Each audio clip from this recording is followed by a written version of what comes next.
Assalamualaikum warahmatullahi wabarakatuh. Perkenalkan, saya Fadli Adi Syabana dari program studi Tasawuf dan Psikoterapi Fakultas Usuluddin dan Filsafat semester 3 UIN Sunan Ampel, Surabaya. Pada kesempatan kali ini, saya ingin membagikan sedikit ilmu mengenai psikis manusia dalam Islam. Jadi teman-teman, psikis manusia dalam Islam itu terbagi menjadi 5 bagian. Yang pertama ada fitrah, kemudian yang kedua ada nafs, yang ketiga ada akal, kemudian yang keempat ada qalb atau hati, kemudian yang terakhir yaitu ada ruh. Yang pertama itu adalah fitrah manusia. Nah, fitrah adalah keadaan asal atau sifat bawaan yang dimiliki setiap manusia. Nah, fitrah ini biasanya memiliki kecenderungan untuk selalu dekat kepada Tuhan, dan itu sifatnya alamiah, teman-teman. Kemudian fitrah ini dibagi lagi menjadi 3 dimensi.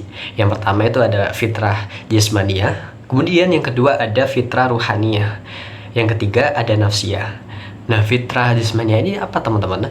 Jadi fitrah dari jasmania ini merupakan segala aspek yang menyangkut dengan fisik. Jadi mencakup mengenai kesehatan dan kekuatan tubuh gitu. Kemudian yang kedua ada fitrah ruhaniyah, yaitu keterhubungan dengan aspek spiritual dan ilahi. Nah, dari dimensi fitrah ruhaniyah ini itu yang menjadi penghubung antara aspek-aspek spiritual yang ada di dalam psikis manusia, kemudian dengan ini keterhubungannya dengan ilahi atau dengan pencipta. Kemudian yang ketiga itu fitrah dari nafsiyah, yaitu semua aspek psikologis yang meliputi jiwa, akal, dan juga hati, teman-teman. Nah, fitrah ini menjadi sangat penting dalam psikis manusia karena ketika fitrah ini itu ada dalam diri manusia, maka ini akan membentuk karakter dan membentuk perilaku dari pada manusia tersebut gitu. Nah, dalam konteks fitrah ini, itu setiap manusia itu memiliki potensi untuk berkembang ke arah kebaikan. Nah, jadi peran daripada fitrah dalam diri manusia ini, itu dia yang akan membuat manusia itu berkembang ke arah yang lebih baik. Jadi yang kedua adalah nafas atau jiwa. Dalam Al-Quran, nafas atau jiwa ini itu diklasifikasikan lagi menjadi 3, teman-teman. Yang pertama itu ada nafas amarah, kemudian yang kedua ada nafas lamawah, dan yang terakhir atau yang ketiga ini ada nafas mutmainah. Nafas amarah itu merupakan jiwa yang cenderung kepada kejahatan dan dorongan nafsu. Jadi ketika manusia itu melakukan kejahatan atau sedang merasakan nafsunya itu sedang menggebu-gebu, nah ini merupakan faktor karena adanya nafas amarah itu tadi dalam diri manusia. Kemudian yang kedua ada nafas lamawah. Nah, nafas lamawah ini adalah jiwa yang cenderung menyalahkan diri sendiri ketika manusia ini itu setelah melakukan kesalahan gitu, teman-teman.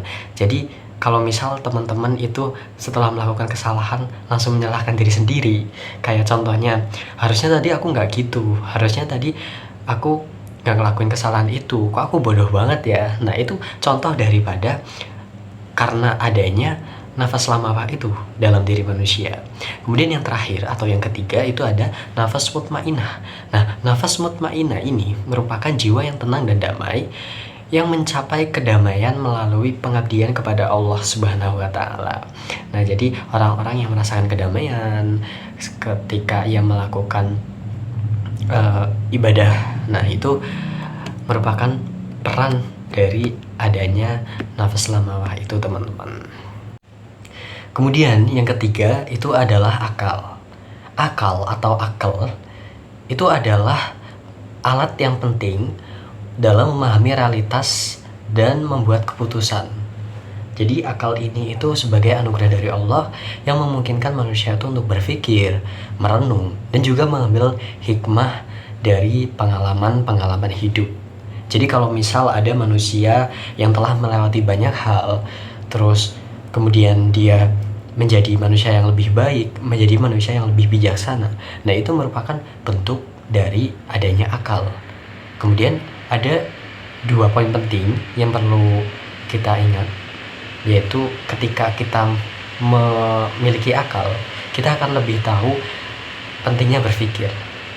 Kemudian yang kedua itu kita lebih tahu bahwa dengan adanya akal ini itu kita jadi bisa menentukan moralitas dari dalam diri kita gitu. Jadi kalau misal orang-orang yang memakai akalnya itu dia akan bisa lebih bijaksana dalam bertutur kata ataupun bertindak. Yang keempat yaitu qalb. Qalb atau diartikan sebagai hati. Ini merupakan organ fisik yang menjadi pusat emosi, intuisi, dan spiritualitas. Nah, hati ini memiliki peranan penting dalam kehidupan psikologis manusia. Nah, makanya seperti yang kita tahu bahwa manusia itu kan merupakan makhluk emosi, yang dimana manusia itu akan merasakan berbagai emosi, entah emosi marah, sedih, bahagia, dan lain sebagainya. Itu merupakan bentuk karena adanya kita memiliki hati. Nah, ketika kita memiliki hati, nah maka kita akan bisa merasakan berbagai macam emosi yang ada di dalam diri kita. Yang kelima atau yang terakhir ini adalah ruh.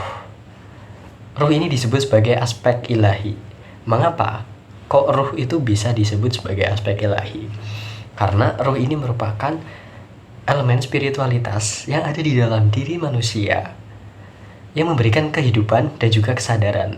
Selain itu, ruh ini juga dianggap sebagai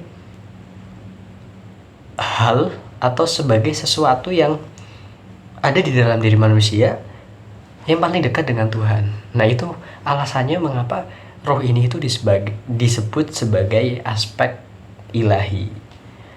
Nah, dari ruh ini perlu kita ketahui dan perlu kita garis bawahi bahwa ruh ini sebagai pengarah moral. Selain itu juga sebagai manusia itu untuk merasakan spiritualitas, kebenaran dari spiritualitas dan juga moralitas. Makanya kalau misal kita lihat ada orang yang spiritualitasnya tinggi, kemudian moralitasnya juga baik, nah itu merupakan salah satu bentuk dari ruhnya yang dekat dengan Tuhan. Duduk sendirian tanpa kekasih, cukup sekian dan terima kasih. Wallahul muwaffiq ila aqwamit thoriq. Wassalamualaikum warahmatullahi wabarakatuh.